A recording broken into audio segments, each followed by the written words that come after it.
Bon, une demi-heure plus tard, j'ai réussi à avoir un message d'Audrey par mail, qui m'a demandé de la rappeler dans une demi-heure. Donc il est 21h30 et c'est reparti.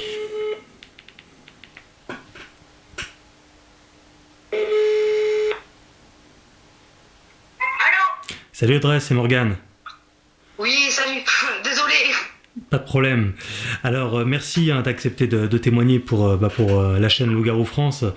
Et donc on garde ton anonymat le plus complet, hein, pas d'inquiétude. Hein. On connaîtra que ton prénom et voilà. Donc écoute, donc tu m'as raconté une histoire assez inquiétante et j'aurais bien aimé que tu nous la racontes.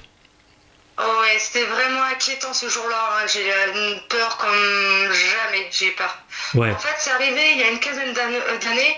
Mhm. C'est dans le nord de la France. Hein. Je sais pas si je peux dire où c'est. Oui, tu peux le dire. Enfin, si tu veux, oui. C'est près de Strazel, exactement. Strazel. Et D'accord. Mhm. Strazel. Strazel. Voilà, c'est dans un, comment dire, c'était dans un endroit en fait campagne, mi-bois, tu sais. D'accord. Voilà. Et j'y vais là-bas et à un moment donné, quand je sors de chez moi, il y a un chemin de campagne qu'on peut longer et il y a un début de bois qui fait même une marche en fait où on entendait déjà des histoires en fait un peu bizarres en fait sur cet endroit-là. Mhm. Et un soir, j'ai décidé avec un ami de l'époque en fait de camper. Oui. Et ce qui nous a alertés, c'est que ça m'a marqué hein, parce qu'il y avait une pleine lune qui était orange, mais vraiment orange. Mhm. Voilà. Et j'avais même pris mon chaton avec à l'époque de 3 mois. Ouais. Et on a décidé en fait de camper de ça à l'extérieur. En fait, on est parti en moto, on a campé à l'extérieur avec un duvet, c'est tout, pas de tente, il n'y avait rien du tout, rien de tout ça. D'accord. Et en fait, au niveau de l'arche, quand on s'est couché, on s'est arrangé que la barrière, tu sais, d'une barrière métallique des vaches soit à nos pieds. Donc la route était derrière ma tête. D'accord. Si tu vois ce que je veux dire. Ouais. Voilà. Donc c'est que ce qui m'a fait rire, c'est que l'ami de l'époque m'a dit mais tu as pris ton chat avec, tu n'as pas peur qu'il y ait les renards qui viennent s'en attaquer, s'en approcher. Mhm. Parce que je ne prenais pas au sérieux. En fait, au fil du temps, en fait, au niveau des conversations, parce qu'on avait décidé de faire une nuit blanche, on parlait, Oui. on a entendu quelque chose de massif venir dans notre dos. Donc ça pouvait pas être une vache, sinon ça aurait été hors clôture. Oui. Mais c'était très lourd. Pourquoi? Parce que je sentais le sol vibrer derrière la tête. D'accord. La personne à côté de moi, elle était bien éveillée. On n'avait pas bu, on n'avait pas tout ça. Et ça m'a reniflé les cheveux. Mais ce que je peux te dire, c'est que c'était très massif. C'était lourd. On sentait en fait, les vibrations au niveau du sol. Et tu t'es pas retourné quand ça t'a reniflé les cheveux? Alors, ça, non, pas du tout. En fait, c'est la personne on s'est serré la main de toutes nos forces. Et on a supplié le bon Dieu en fait que ça s'en aille. Ça m'a reniflé les cheveux. Ça a duré facilement. C'est resté 5 à 8 minutes. 5 à 8 minutes. Ça m'a reniflé les cheveux. Et sans vous retourner une seconde? Non, franchement, on a eu la trouille de notre vie. La trouille, parce que même mon chat, j'avais mis dans un sac à dos, comme je t'ai expliqué. Ouais. Et elle a tellement eu peur qu'elle en a eu la diarrhée en fait à l'intérieur, mais d'une peur pas possible. Je serrais le sac à dos dans notre main, lui il me serrait la main et on priait que le jour-là se levait. Et c'était en quelle saison? Alors c'était en plein été. C'était au mois de juillet, fin juillet, début août. Ouais, d'accord. Il y a une quinzaine d'années. Et donc tu dis que c'est impossible que ce soit une vache? Impossible, c'était impossible. Je suis sûre de ce que je dis, c'est impossible parce que primo, ça ne se rapproche pas aussi près des gens. Oui, c'est sûr. Et il n'y avait vraiment pas de vache dans les clôtures. Il n'y en avait vraiment pas. D'accord, ouais. Il n'y en avait vraiment pas. On était vraiment seuls, quoi. Vraiment, vraiment seuls. Hein. Est-ce qu'il y avait une odeur particulière? Non. Non, il n'y avait pas d'odeur. C'est juste que ça... En fait, quand ça m'a reniflé les cheveux, par contre, une chose que je pourrais pas non plus oublier, c'est les frissons qui parcourent de la tête aux pieds. C'est comme une peur, en fait, que c'est instinctif. C'est des peurs primales, quoi. Je veux dire, je sais pas... Tu sais, en fait, qu'il y a un truc qui va vraiment pas. Et c'était vraiment... Il y avait pas de bruit, on n'entendait pas d'oiseaux. Il y avait vraiment pas d'autres sons. Ah, d'accord. Là, c'était le silence total à ce moment-là? Le silence, on appelle ça un silence de mort. Ouais. Un silence. On entendait on pouvait entendre les criquets. Dans le nord, c'est beaucoup de criquets. Oui. Mais là, rien du tout. Rien du tout. Ouais, c'est très symptomatique, effectivement, d'apparition d'une créature assez imposante dans les parages. Ouais. C'est imposant parce que, comment dire, même si je ne me suis pas retournée, j'aurais pu entendre le fait qu'elle baissait la tête. Je sais pas si t'arrives à... Et alors, lorsque ça te sentait donc les cheveux, c'était au quel niveau de la tête? Au-dessus, derrière? Derrière, vraiment le haut du crâne. Vraiment derrière le haut du crâne, comme si qu'on voulait sentir, je sais pas. C'était vraiment derrière le haut du crâne. J'ai même l'impression que tous mes cheveux en fait de derrière se surlevaient, quoi. Pour dire à ce point-là. Vous entendiez respirer? Oui. Renifler? Ouais. Ah, ça reniflait. Ah ouais, c'est... Comment expliquer ça, en fait? On entendait vraiment respirer, en fait. Tu sais, quand un chien renifle dans le sable. Ouais. Tu vois, quand ça essaie d'éternuer à moitié, ça faisait ça, en fait, quand ça reniflait les cheveux. Donc c'était très fort, donc. Ah ouais, c'était vraiment fort. C'est pour ça que j'ai dit c'était très massif. Parce que je pouvais sentir la vibration du sol de terre, vibrer. On sentait comme... Mais je peux être sûre que c'était... Oh ouais, c'était pas des sabots. On a regardé le lendemain, il n'y avait pas de traces, il n'y avait rien du tout. Alors c'est quand même assez dingue que ça ait duré aussi longtemps. Et donc vous n'avez pas eu envie de vous retourner à aucun moment? Non, du tout. En fait, c'est la personne qui était à côté de moi qui m'a supplié de ne pas m'entendre. J'ai eu la trouille. Au moment où je sentais que ça m'eniflait les cheveux, je lui ai dit, ça me sent les cheveux. Il dit, je l'entends. Et il dit, mais ne te retourne pas. D'accord. Et donc lui non plus, c'est pas retourné. Il n'a pas retourné, non. Ouais. D'ailleurs, quand je te raconte, j'en ai des frissons qui me reparcourent. Mais oui. Un événement, franchement, qui m'a marqué, c'est cette pleine lune d'un orange. Ouais, ça, je ne peux pas l'effacer de ma mémoire, ça. Ouais. Et du coup, juste après, comment est-ce que ça s'est estompé? De quelle façon? Est-ce que tu as entendu les pas s'éloigner ensuite ou pas? Pas du tout, rien du tout. Rien du tout. Le jour a commencé à se lever. On voyait en fait, comme on était couché sur le dos, on voyait le ciel se clairsemer. On n'a pas cherché à comprendre. On s'est levé, on a pris la moto, on est parti. Parce que c'était à peu près à 20 minutes à pied de là où j'étais. Mais une fois que cette créature te sentait les cheveux, à un moment donné, ça s'est arrêté au bout d'un certain nombre de minutes. Ça a 5-8 minutes. Ouais, et ça s'est arrêté de quelle façon? D'un coup, subitement? D'un coup, subitement, c'est comme si qu'elle s'est évaporée. Tout simplement. Et donc, tu n'as pas... Je n'ai pas entendu partir. D'accord. Ah oui, donc là, c'est... Oui, c'est... Je l'ai entendu arriver. Ouais. Parce que la tête... le niveau de la tête, pour à peu près t'expliquer, pour que tu t'imagines, tu sais, il y a un chemin de terre, tu as le rebord d'herbe avant la barrière. Donc c'est que l'extrémité de la tête était vraiment au rebord de la route de terre. Et alors, comment tu au rebord, quoi. Ouais. Comment tu expliques le fait que ça s'arrête donc subitement et qu'il n'y ait aucun bruit au moment où ça disparaît? Je sais pas du tout. On est resté des années bloqués sur des questions sans réponse. Ouais. Et est-ce que ça pourrait pas être un choc psychologique qui fait que il y a peut-être quelques informations aussi qui... Alors, à l'heure actuelle, je ne me baladerai plus dans les bois de nuit ou quand il commencera à faire noir. Est-ce que tu es déjà retourné sur ce lieu précis? Non, j'ai fui. Honnêtement, je suis partie. Je suis partie en fait vivre chez ma mère à l'époque. Je suis vraiment partie de là. Quand vous avez senti que la créature en question était partie, vous êtes parti instantanément, tout de suite après? On a attendu, ça remonte à 15 ans, mais au moins 5 minutes. Au moins 5 minutes, on a attendu que le calme revenait vraiment. Ouais. On voulait être sûr. On voulait vraiment être sûr de nous. Et là, franchement, j'ai pris le sac, on a pris le seul plaid qu'on avait avec nous et on a approché la moto, on est parti. D'accord, vous avez pas... On n'a pas cherché à nous retourner, à essayer de comprendre de quoi que ce soit, parce que de toute façon, on est resté sans réponse. C'est la peur, en fait. On a eu une peur, mais comme j'ai jamais eu. Ouais, on n'a jamais eu, parce que la personne qui était avec moi, pareil, Tu regrettes pas de ne pas t'être retourné à ce moment-là? Je me regrette vraiment. Je regrette d'un côté, non. Pas. Ouais. Non.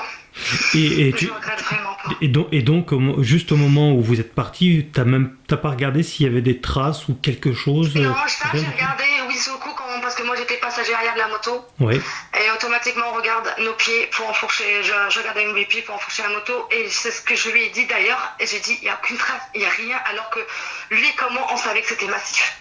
C'était vraiment massif. Hmm. Mais il n'y avait vraiment rien au sol. Bon, après c'était en plein été. Il n'y avait pas plu non plus. Donc ça l'a pas laissé de... Ouais. La boue n'était pas molle en fait. Elle Ouais, était... ouais. Il était quelle heure à peu près? Quand c'est arrivé, Ouais. avant 4h du matin. Je dirais entre 3h15 et 4h du matin. Ah oui, d'accord, donc c'était vraiment en pleine nuit. Ouais, d'accord.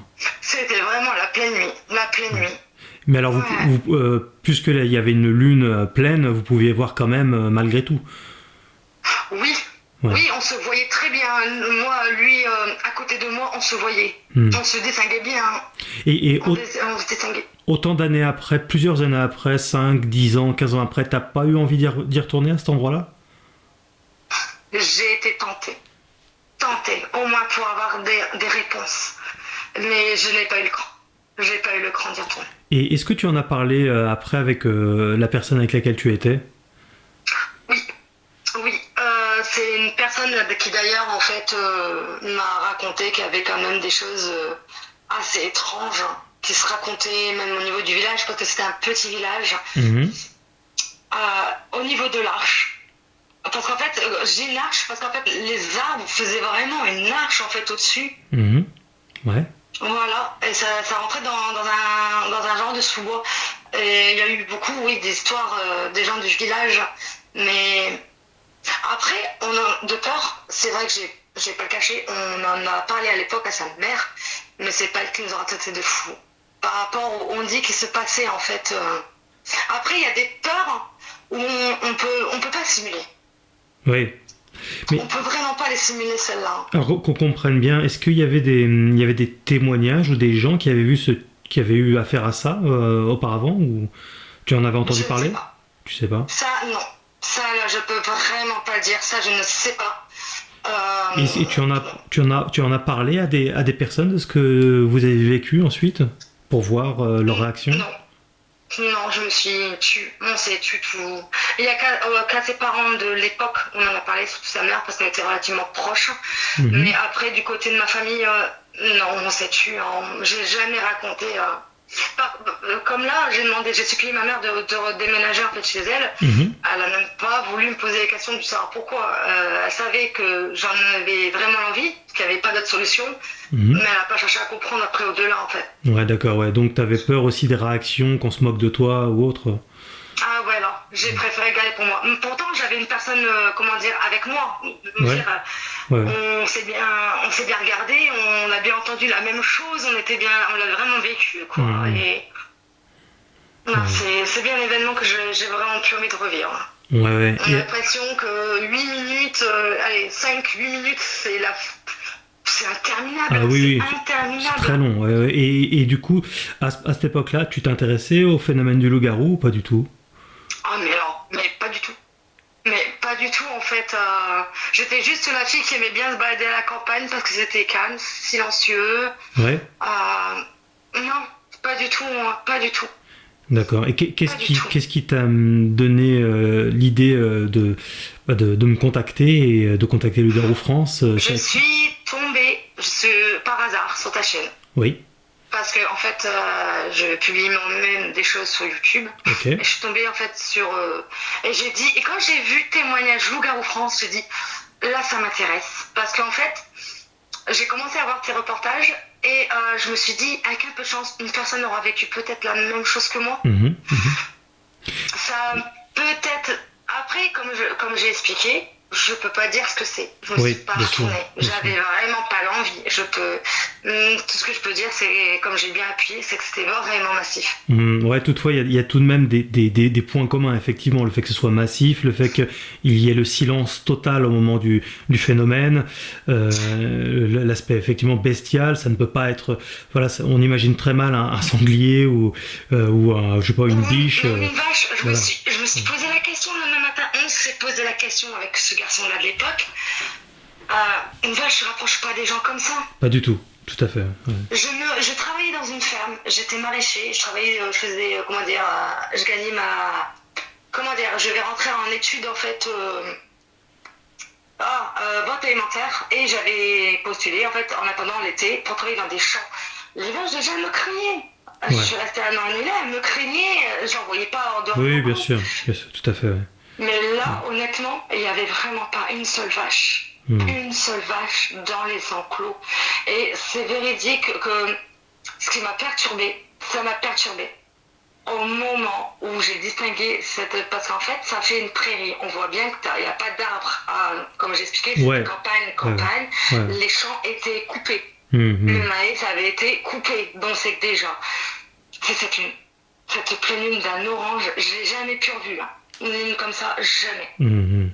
Ouais. C'est pour ça que ça m'a marqué, parce que je me suis dit, mais tiens, c'est bien étrange qu'elle est orange à ce point-là. Oui. Et il n'y avait pas de nuage. Il n'y avait aucun nuage. C'était vraiment... Comment dire ? On avait l'impression d'être dans une autre dimension. Ouais, comme dans un film.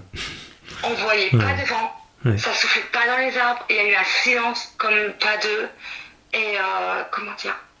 Et oui, on voyait même pas les arbres bouger. Il n'y avait pas un grain de vent. Alors c'est sûr qu'en plus le nombre de témoignages de loups-garous, c'est toujours une créature qui est très imposante, hein, qui peut aller jusqu'à 2,40 m. Donc ça correspond aussi avec les bruits de pas très très lourds que vous avez entendus. Hein. Ouais, on les entendit, les vibrations, on les sentait en fait dans le dos. Hein. Ouais. On sentait le sol vibrer. Hein. Ouais. Et donc, ouais, tu dirais qu'il y a comme un avant et un après dans ta vie hein, par rapport à ça. C'est quand même c'est un trauma manifestement pour toi. C'est un trauma parce que à l'heure actuelle, comme là, à l'heure actuelle, je suis plus dans le nord. Hein, j'ai complètement déménagé. Hein, à l'heure actuelle, je suis carrément dans le sud. Ok, d'accord. On a un sous-bois tout bête avec un petit étang au côté. On peut longer en fait parce que ça fait une balade en même temps pour les petits. Et il commence à faire nuit, c'est hors de question, mais hors de question que je vais passer par là. Ouais. À une certaine heure la nuit, on ne verra plus dehors. Tu es dans quelle région, sans dire la ville ou le village, mais dans quelle 82. Dans le 82, d'accord. Dans la Garonne. Oui, d'accord. Oui, parce qu'il y a effectivement, il y a aussi pas mal de témoignages dans le sud de la France, donc. Voilà. J'ai vraiment quitté le nord pour partir au plus loin, quoi. Oui, il y a aussi du témoignage hein, dans le nord. Il y en a moins que dans le sud, mais il y en a. Enfin, il y en a partout en fait, hein, quoi qu'il en soit. Donc, non, c'est très intéressant. C'est une histoire. C'est vrai qu'on aurait aimé en savoir plus. Et bon, on comprend tout à fait hein, que tu. Qu'on s'est pas retourné. Et oui. Et alors, c'est une forêt, hein, c'est ça. C'est aux abords d'une forêt, hein, c'est bien ça. Voilà, c'est ça. Et cette forêt, elle a un nom, cette forêt ? Non. D'accord. Bon, il y a bien un chemin de campagne, parce que je remonte 15 ans en arrière. Hein. Oui. On sait que vraiment, en fait, là où il y avait les maisons, c'était directement un champ de campagne. On passait quelques fermes. Campagne. On tournait, en fait, sur la gauche. Et en fait, ça quittait la campagne et ça partait, en fait, avant les bois, ça faisait une arche. Voilà. Ok. Et en fait, c'est à ce moment-là, en fait, donc c'était encore bien dégagé. On voyait, en fait, je veux dire, voilà. Tu as encore contact avec la personne avec qui tu as vécu ça ? Sa sœur. Avec sa sœur, d'accord. Donc, aujourd'hui, cette personne ne sait pas que tu témoignes pour Loups-garous France, alors ? Non. Ouais. Non, mais je pense qu'elle pourrait facilement me reconnaître. Ouais, d'accord. Je pense, par rapport au récit. Oui, ah bah oui, de toute façon... Par rapport au récit que je fais, puisque, voilà... Et puis ne serait-ce que par reconnaître ta voix, etc. Oui. En sachant que ses parents, ils vivent encore là. Ouais. Ah oui, d'accord, ok. Bon. Très Voilà. bien. Ok, bah écoute, témoignage assez inquiétant, mais assez fascinant aussi, comme souvent. Ouais. Très bien, bah écoute, tu as quelque chose à rajouter par rapport à ça? Ben, que si franchement, une partie, pas que les paroles de cette personne-là, en fait, qui m'a fait ne pas me retourner, comme j'appuie bien, c'est le comportement de mon chat. Parce que mon chat, lui, a pu le voir. Et de la voir se faufiler en boule au fond du sac à dos, en fait, en ayant. C'est un peu bizarre, hein, mais il a la diarrhée comme pas possible. Est-ce que c'est la peur d'un coup qui a fait ça? Je ne sais pas. Bah, il Mais y a ça a que. été un certain paiement. Mais la peur de mon chat, je l'ai vu. Je l'ai vu. Et c'est ce qui m'a dit aussi au fond de moi de ne pas me retourner. Ouais. Surtout pas. Ouais. Oui, bah ça peut être que la peur qui lui ait fait, qui lui ait filé une chiasse d'enfer, quoi. Ah Ça ouais, peut non être. mais c'est sérieusement, ouais, c'est vraiment le truc qui marque en fait. C'est des. Il y a des choses qui trompent pas en fait. Ouais. C'est vraiment des peurs comme. C'est pas comme une personne qui passerait une porte qui nous surprendrait. Ça n'a rien à voir. Au fond de soi, on le sait que c'est vraiment pas bon. Ouais, tout à fait. Ouais. Oui, puis surtout que là, avec tout le mystère que ça occasionne, on se pose forcément dans ce moment-là de grosses questions donc, ok, bah écoute, j'espère pouvoir aller sur les lieux un jour quand j'aurai le budget nécessaire. Pourquoi Ouais. pas, hein. Tu sais que je fais des reportages pour Loup-Garou France de temps à autre, Ouais. donc des C'est pas reportages de très terrain. neuf, hein. Ça roule. Ok, très bien. Et ben merci beaucoup d'avoir témoigné. Et puis Merci. bah voilà, tu verras ton témoignage sur Loup-Garou France D'accord, prochainement. merci. Voilà, super. J'espère aussi qu'une personne aura peut-être vécu une chose similaire pour peut-être avoir aussi moi aussi des questions, des réponses aussi. Bien sûr. Ça pourrait Ouais. aussi aider, hein, parce que. Tout à fait, c'est à ça que ça sert Loup-Garou France. Et puis tu verras plein d'autres témoignages et avec des éléments qui peuvent un peu concorder avec ce que tu as vécu aussi. De toute façon les gens peuvent laisser des commentaires et donc effectivement voilà. Puis voilà, il y a une possibilité toujours de me contacter à loup-garou-france@gmail.com pour pouvoir voilà si des personnes comme toi ont vécu quelque chose qui ressemble à ce type de phénomène-là, quoi. Donc, je te remercie beaucoup. Merci à toi. Bonne soirée, à bientôt. À toi aussi, à bientôt, bonne soirée. Et voilà. Bon, bah, on y est arrivé. Donc, et oui, il y a effectivement des similitudes, donc je vais pas les rappeler, mais comme je le dis souvent, inutile de faire une carte de France avec tous les points géographiques où il y a ce type de phénomène-là, que j'attribue personnellement. Là, on est véritablement dans des caractéristiques de loup-garou. Comme il y en a partout en France, comme je l'ai dit, du nord au sud, de l'est à l'ouest, donc il faudrait presque faire un gros point sur la carte de France à ce moment-là, ça ira plus vite. Et bien sûr, il y en a ailleurs, hein, avec d'autres appellations, mais ça tourne. C'est bien que ce soit d'autres appellations, on parle toujours du loup-garou. Par exemple, en Angleterre, tu te souviens, ils appellent ça le Old Sticker. Voilà. Ça porte une multitude de noms, le lubin, le galipote, le dogman, etc. Enfin, ça porte, selon les régions, ça porte beaucoup de noms, mais on parle toujours bien de cette créature qu'est le loup-garou, le werewolf, en anglais aussi. Donc, si vous avez vous-même vécu quelque chose, que vous pensez avoir eu affaire à un loup-garou, ou quelque chose, en tout cas, vous voyez des points communs, des similitudes, n'hésitez pas à me contacter, loup-garou-france@gmail.com, et puis on verra ce qu'on peut faire. Hein. Voilà. Pensez à liker, n'oubliez pas le petit like, le partage, ça aussi c'est important, sur vos réseaux sociaux. Laissez-nous un commentaire pour nous dire ce que vous en pensez, ce que ça vous évoque tout ça, est-ce que vous êtes toujours aussi heureux aussi de pouvoir voir ces témoignages-là. Je tiens encore une fois à remercier les tipeurs parce que c'est grâce à eux qu'il y a ce type de témoignage-là, pour le temps que je prends pour ça.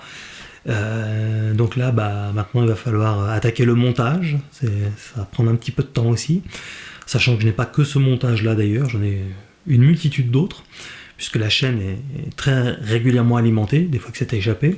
Voilà, donc, si ce n'est pas déjà fait, je le rappelle, abonne-toi en cliquant sur la cloche pour recevoir les notifications. Merci beaucoup pour le soutien, vous étiez sur Loup-Garou France.